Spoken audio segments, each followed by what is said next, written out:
আসসালামু আলাইকুম, কেমন আছেন সবাই? আলহামদুলিল্লাহ, আমিও আপনাদের দোয়ায় অনেক ভালো আছি।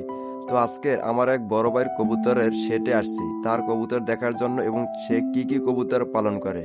আমি নিজে দেখার পাশাপাশি একটি ছোট করে ভিডিও করছি আপনাদের দেখানোর জন্য। এই জায়গাতে কিন্তু আপনার বিভিন্ন রকমের রেসার কবুতর আছে, যে কবুতরগুলো দিয়ে বড় ভাই সবসময় রেস করে থাকে। এবং বর্তমানে আপনার শীতের মৌসুম চলতে আছে, আর এই শীতের মৌসুমে কিন্তু কবুতর রেস করার জন্য একটা ভালো সময়, কারণ এই সময় আপনার কবুতর দেখা যায় দীর্ঘ সময় উঠতে পারে এবং কবুতরের পানির পিপাসাটাও বেশি প্রয়োজন হয় না। আর দেখা যায় গরমের সময় কবুতর তেমন একটা কিন্তু বেশি উড়ানো যায় না, কারণ গরমের সময় কবুতরগুলো কিন্তু আপনার দেখা যায় বেশি সময় উড়লে ক্লান্ত হয়ে পড়ে। এই জন্য আমরা বেশিরভাগ সময় কবুতরকে লোকেশন চেনানোর জন্য ট্রেনিং দিই, আর শীতের সময় হলে আমরা কবুতরকে উড়াই। এই সময়টা আমি আমার কবুতরের খামারকে আবার নতুন করে সেট আপ দিতে আসি, এবং সেট আপের কাজ শেষ হইলে আপনাদের আবারও দেখাবো কিভাবে কি সেট আপ দিলাম, এবং আবার কবুতর উড়ানো শুরু করে দেবো ইনশাআল্লাহ।